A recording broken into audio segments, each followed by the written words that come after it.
يا ربي صل على محمد وافتح من الخير قلنا ولا. Assalamualaikum warahmatullahi wabarakatuh. Bismillahirrahmanirrahim. Alhamdulillahirrabbilalamin. Di kesempatan ini kami akan melanjutkan kisah Kiai Haji Ahyad Halimi Mojokerto. Kiai Haji Ahyad Halimi mulai bertekad untuk mengabdi pada ilmu dan mengadakan kuliah subuh di surau kecil peninggalan leluhurnya. Kitab yang dibaca adalah kitab Kasyifatus Saja, sesuai dengan saran Kiai Haji Romli Tamim Rejoso Jombang. Pada awalnya, kuliah subuh ini hanya diikuti oleh satu orang saja, yaitu saudara Ruhan Zahidi dari Keranggan. Lambat laun, santri kuliah subuh ini semakin hari semakin banyak peminatnya. Pada tahun 1960, Kiai Haji Ahyad Halimi mulai mendapatkan santri yang menetap di musola kecil itu. Ada 4 orang yang mulai menetap, yaitu saudara Rubahin dari Jatirejo, saudara Abdul Munif dari Porong, saudara Ali Tamam dari Diwe Jombang, dan saudara Marwah Effendi dari Nganjuk. Dengan bermodalkan kegiatan kuliah subuh dan 4 orang santri inilah, akhirnya Kiai Haji Ahyad Halimi bertekad untuk membangun pondok pesantren. Tanggal 29 April 1964, Kiai Haji Ahyad Halimi mulai membangun surau itu menjadi pondok pesantren.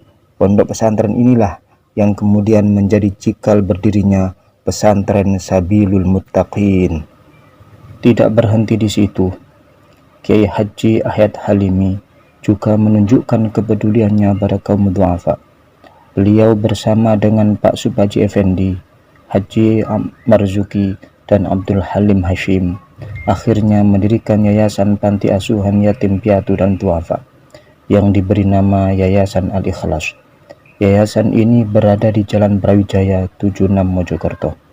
Selain penguatan pada pendidikan agama dan akademik seperti pesantren, Kiai Haji Ahyad Halimi juga memprakarsai berdirinya sekolah-sekolah formal. Diawali dari rintisannya pada tahun 1952, beliau pernah mendirikan Sekolah Menengah Islam atau SMI dengan mengajak kader-kader muda NU yang memiliki latar belakang pendidikan umum, antara lain Bushri Al-Ali, Asy'ari Shibli, Abdullah Iqna, dan lain-lainnya.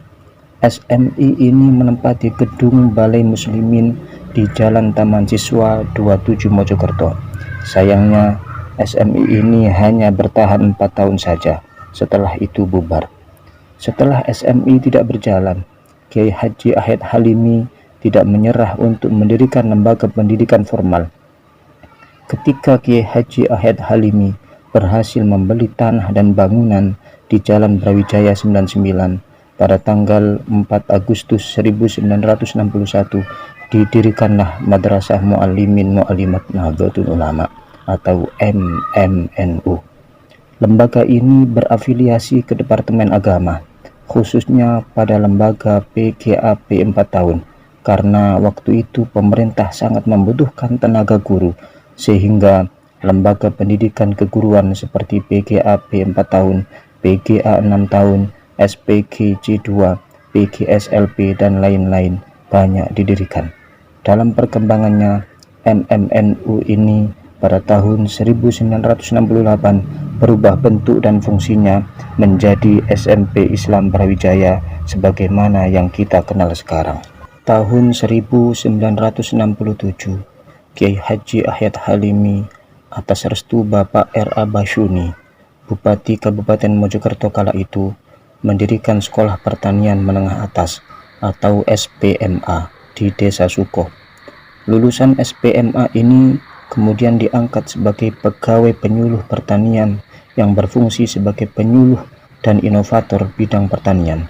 Sayangnya, pada perkembangan selanjutnya, SPMA ini dibubarkan karena minat masyarakat untuk menyekolahkan putra-putrinya ke sekolah pertanian kurang. Pada saat yang sama, Kiai Haji Ahyad Halimi bersama dengan tokoh-tokoh pendidikan seperti Tomo Adi dan Ustadz Bushri Al-Ali merintis berdirinya Sekolah Teknik Menengah atau STM Raden Patah.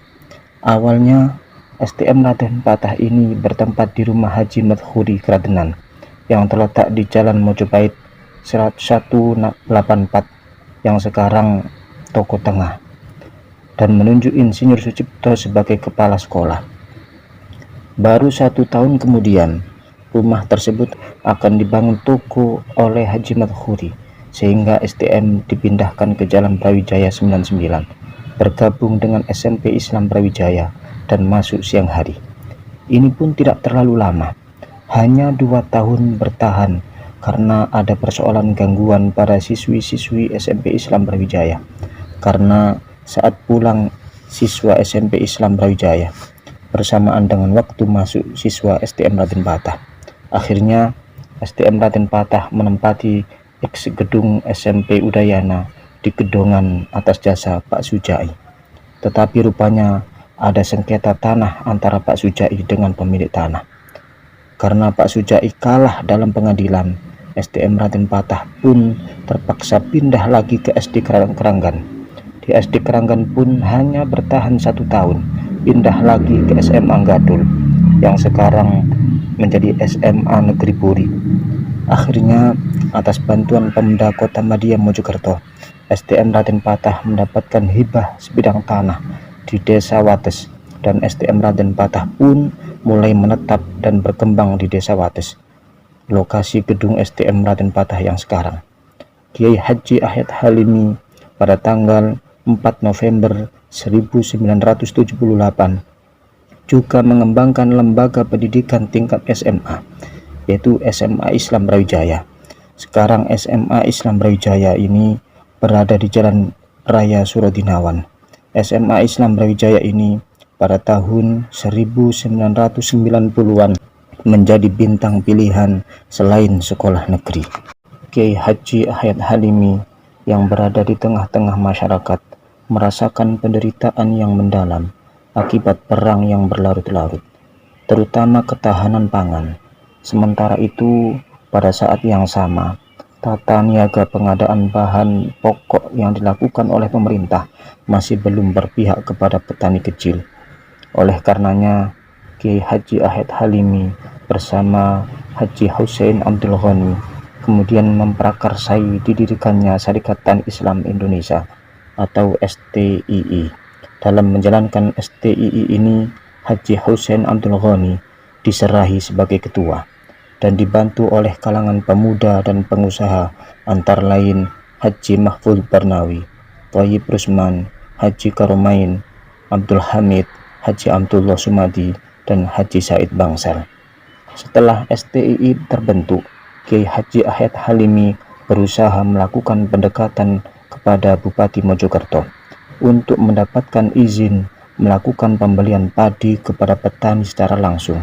Setelah izin ini keluar, maka dengan memanfaatkan jaringan GP Ansor dan NU, STII melakukan pembelian padi secara langsung kepada petani dengan modal pertama dari Haji Hussein Abdul Ghani serta urunan para pengusaha.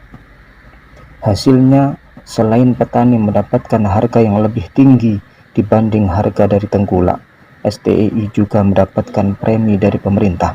Setelah premi ini terkumpul, selain dipergunakan untuk biaya operasional, Kiai Haji Ahmad Halimi menggunakan dana itu untuk pembelian gedung di Jalan Purwotengah yang sekarang menjadi Jalan Taman Siswa. Tanah dan bangunan tersebut digunakan untuk keperluan umat Islam dan berstatus wakaf, serta diberi nama Balai Muslimin. Pada tahun 1965, Kiai Haji Ahmad Halimi terpilih menjadi anggota konstituen di Jakarta dari Partai NU. Tetapi tugas ini hanya dijalani sekitar 2 tahun. Kiai Haji Ahmad Halimi mengajukan pengunduran diri dari anggota konstituen karena merasa ini bukan makom atau bidang keahliannya. Tahun 1988,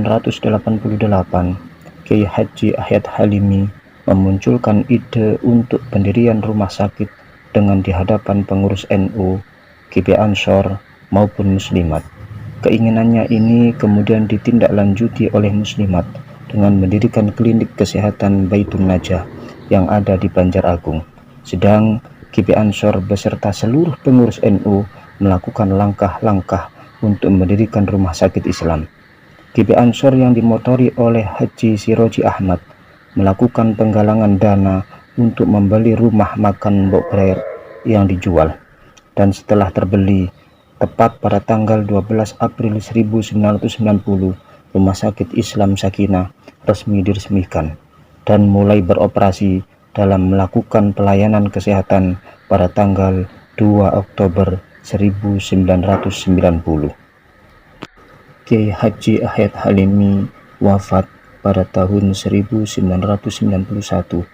Beliau meninggalkan pesantren, sekolah, yayasan yatim piatu, rumah sakit, dan lain-lain. Dan yang tidak kalah penting, meninggalkan santri-santri yang kelak menjadi tokoh yang berpengaruh di tengah masyarakat, khususnya Mojokerto dan sekitarnya. Mudah-mudahan bermanfaat. Mohon maaf atas segala kekurangan. Wassalamualaikum warahmatullahi wabarakatuh.